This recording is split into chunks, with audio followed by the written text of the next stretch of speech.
All right, today we're at the Curt Gowdy State Park in Cheyenne, Wyoming. Stick around for a quick review.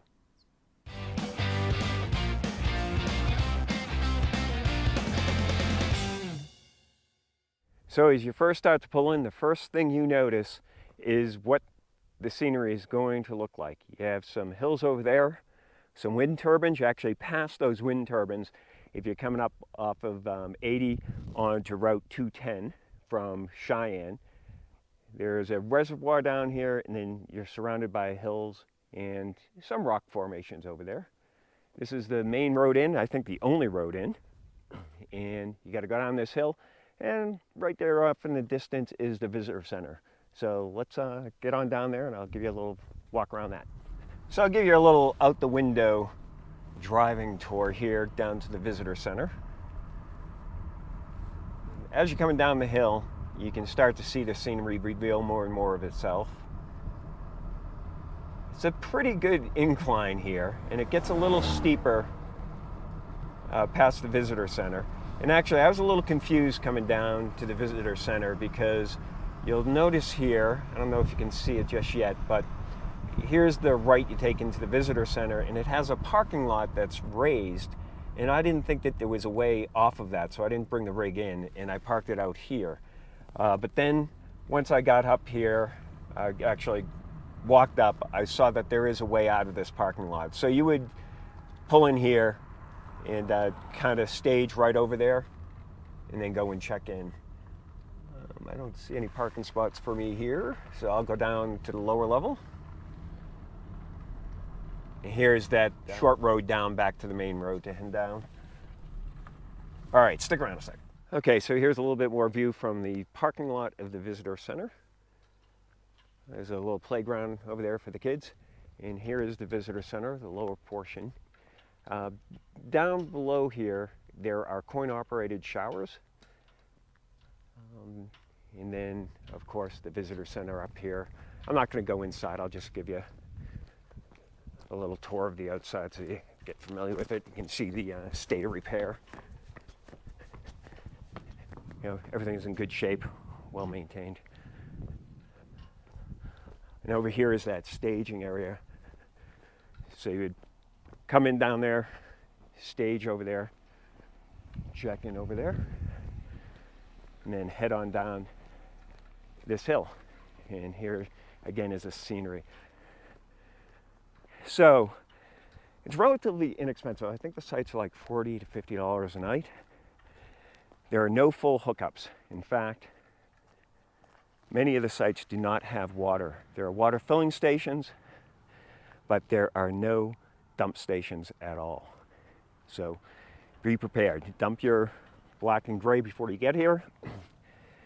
And if you don't load up with fresh water, you can at a couple of filling stations that are down near the campgrounds. There are different sections of the campgrounds too. We're in the Camp Russell section, and I'll show you those. Hold on. All right, I'll give you a little bit more out the window driving tour down to the campgrounds. The park is broken up into separate campground sections. We are in the Camp Russell section. I'm not quite sure of the names of the other sections, but the road's pretty level here, but it gets pretty steep coming down here. You probably hear some wind noise. I apologize for that if you do. But here you go.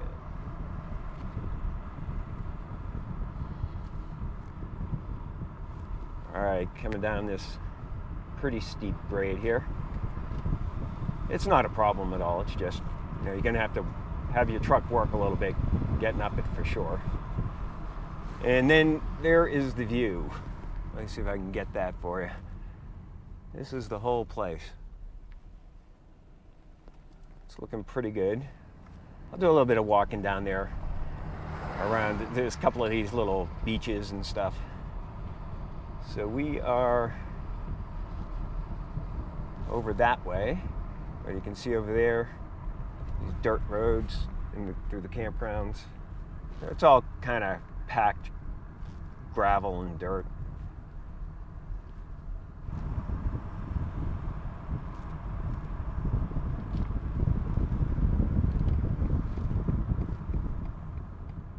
So as I said, we are in the Camp Russell section. Here's our site here. It's a pretty good site. It's large enough to get the rig in. It's not really that level. You can see my jacks in the front are not down at all, and then the ones in the back are pretty much all the way extended. That's what it took to get it level.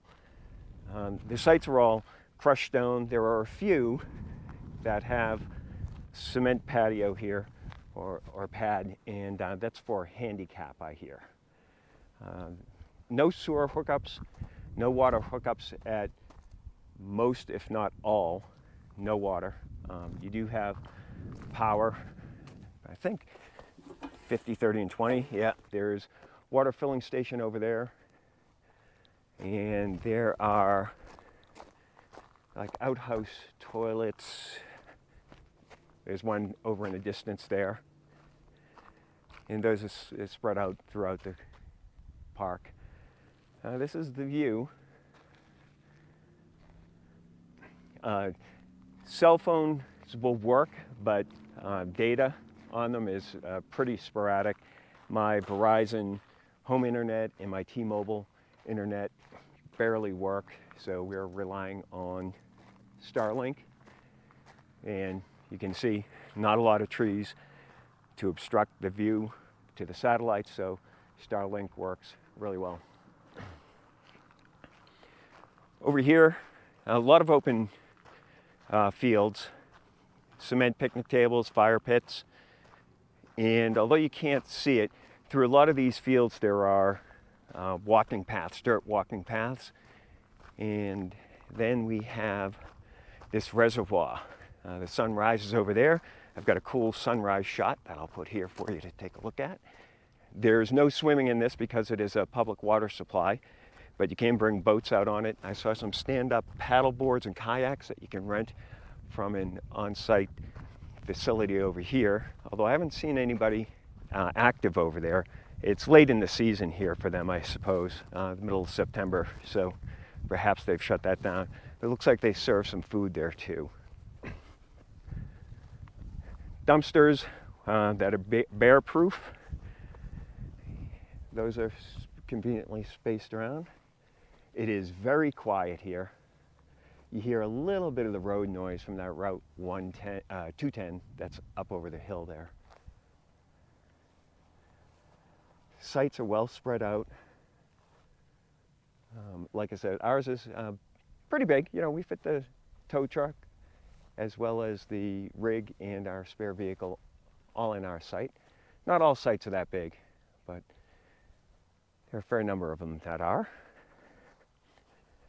I think the cost is somewhere between $40 and $50 a night, which, given that with the limited amenities, some may consider that expensive, but it's okay for us.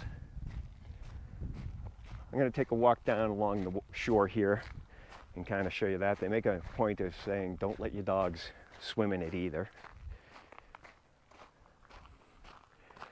I heard, I think, coyotes here overnight last night, and there are tons of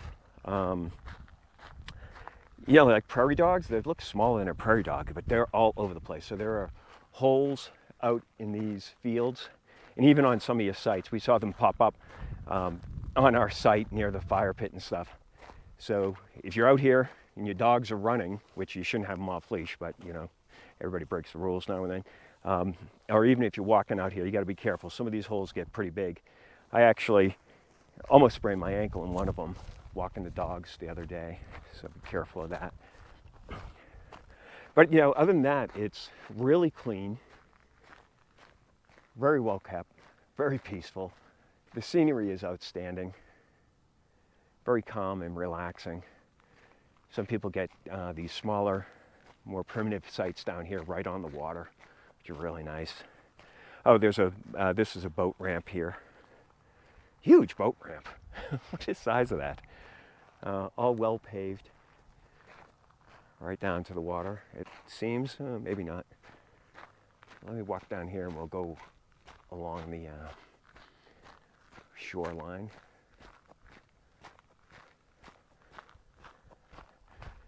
I was really blown away by the how quiet it is and how picturesque it is here. I'm going to put the drone up in a little while and disturb the peace. I'll wait until after quiet hours. I think the quiet hours are like something like 9 to 9 maybe. I'll put some notes down below. Oh, I guess I didn't get on a path to get down to the shoreline, but there you go. There's a little, beach, quote unquote, area, rocks there. And there's some gravel around those rocks. So if you're going to climb up on those, be careful because the material does break loose a bit and you could slide down. Some nice reflections off the water there. So I can't remember what I already said in the video, but there are no dump stations, no full hookups at your sites, just electricity. Far and few between for water at the sites, but there is a filling station. So the location itself is about 20 miles from Cheyenne, although this is a Cheyenne address, and it's about another 15 or 20 miles to Laramie. So I think, yeah, almost like right in between downtown Cheyenne and downtown Laramie, I think. We went over to Laramie, went to a meat store over there. I think it's called 307 Meats, if I remember correctly. And got some fresh beef and lamb and pork over there. Barbecued that up, and that was pretty good. Well, I think I covered just about everything there is to cover here. Again, there's a bunch of walking trails on those field hills over there. And those go for a long way. I went from way over there, had to cross the road here and there, but I followed them and went all the way over to there. And I think if you were ambitious enough, you could walk all the way around the reservoir.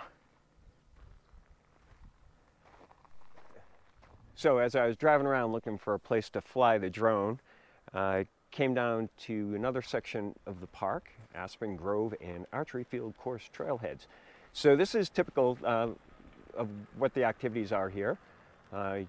Camping, picnic tables, you can horseback ride, hiking, and there are a lot of guys and gals on mountain bikes, and they've been pedaling around, and apparently they have some archery section here too. So this is just another section. Plenty of parking too. You can see those trails. It looks like, oh, that's archery over there. Yeah, so there's plenty of activities here. Should have probably pointed that out earlier. Sorry about that. There's some of that rock formation way over there. I'm going to throw that drone up in a couple of minutes, get a closer look at that. All right, back to the main video. Maybe some drone footage here before that. Okay, so that's it. I'll put some notes down below for things I might have missed.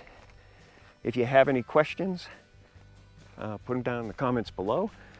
Again, if you like this video, give it a thumbs up. If you like this kind of content, make sure to subscribe. And if you think anybody else will get benefit from this video, please share it out to them. All right, thanks for watching. I'll see you next time.